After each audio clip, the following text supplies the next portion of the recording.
Bonjour à tous, aujourd'hui nous allons parler d'un empire puissant qui tomba à cause de son expansion trop rapide. Et non, je ne parlerai ni de l'empire macédonien, ni de l'empire mongol, mais bien de l'empire aztèque. Bon, vous deviez quand même vous en douter si vous avez cliqué sur la vidéo.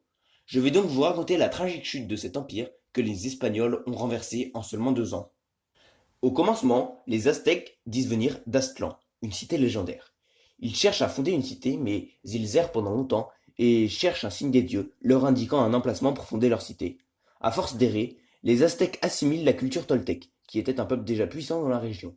Ils trouvèrent alors l'emplacement indiqué par les dieux, car ils virent un aigle au milieu d'un lac sur un cactus avec un serpent ou une figue dans le bec, selon les sources. Non mais les dieux, ils sont pas faciles, hein. Un aigle avec un cactus et puis un truc dans le bec. Ils auraient pas juste pu mettre un panneau avec écrit «Il faut créer la villa». Non, ils sont obligés de faire un signe hyper complexe. On peut encore retrouver ce signe sur le drapeau mexicain. Ils fondèrent donc la cité de Tenochtitlan en 1325. Elle se situait au même emplacement que Mexico aujourd'hui. C'est donc moins de 200 ans avant que les Espagnols ne rentrent en contact avec eux. La ville est donc fondée au milieu d'un lac sur un îlot marécageux, ce qui n'est pas un endroit rêvé pour bâtir une ville. Attends, mais premièrement, ils donnent des signes si difficiles à reconnaître que t'as une chance sûre de le louper.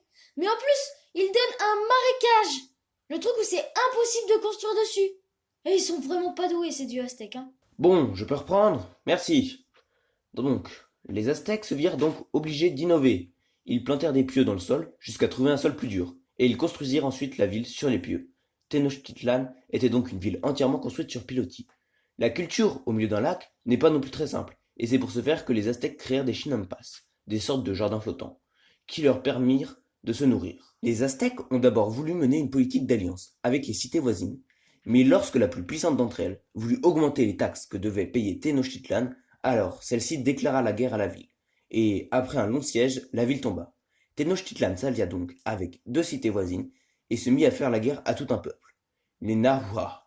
Cette guerre fut perpétuelle, et une mentalité guerrière se mit en place dans l'empire aztèque. Cependant, les peuples que l'empire aztèque soumettait rentraient dans son empire, mais devaient payer un lourd tribut à Tenochtitlan en nature, de la nourriture et des armes. Pour maintenir tout cet empire en place, qui était à son apogée plus grand que le Mexique actuel, les Aztèques manquaient d'hommes, et laissaient donc les seigneurs locaux s'occuper de leur territoire. Le territoire aztèque devint très difficile à contrôler, et de nombreuses révoltes éclatèrent. Elles sont bien évidemment réprimées par l'armée aztèque, devenue très puissante.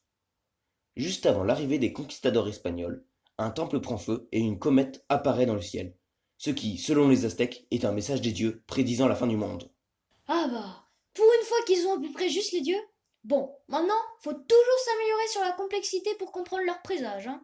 C'est bientôt fini, non? Bon, je reprends. L'empereur aztèque, apprenant l'arrivée de Cortés et ses hommes sur ses côtes en 1419, eut alors très peur de ce nouvel arrivant.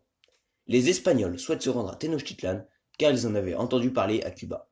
En cheminant vers Tenochtitlan, les conquistadors menés par Hernando Cortés s'allièrent avec de nombreuses tribus souhaitant prendre leur indépendance vis-à-vis de l'empire aztèque. Dans le même temps, à Tenochtitlan, une prophétie annonce le retour d'un dieu blanc à longue barbe, ce qui correspondait à Cortés. Les conquistadors vont donc être conviés à une fête où toute la noblesse aztèque était présente, et par surprise et lâcheté, les conquistadors assassinèrent toute la noblesse aztèque. On déplore près de 10 000 morts. Moctezuma, l'empereur aztèque, est emprisonné puis tué en 1520. Les Aztèques ayant survécu à l'attaque espagnole assiégèrent le palais de Moctezuma où les conquistadors s'étaient réfugiés. Une nuit, après de grands efforts, les Espagnols parvinrent à s'échapper de la capitale aztèque. En essayant de se replier, les conquistadors continuèrent à se faire harceler par les Aztèques. Mais Cortés réussit à gagner quelques batailles, ce qui força les Aztèques à rentrer dans leur ville.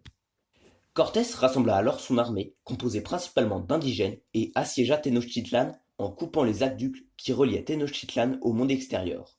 La famine et les maladies apportées par les conquistadors vinrent à bout des Aztèques, et la ville tombe, le 13 août 1522.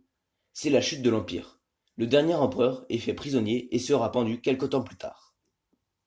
C'est donc la division de l'Empire aztèque qui le voua à sa propre perte et qui aida les Espagnols à renverser un empire puissant en seulement 2 ans.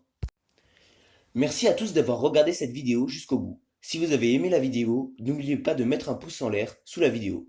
Vous pouvez aussi laisser un commentaire et surtout, n'oubliez pas de vous abonner et d'activer la cloche. Salut!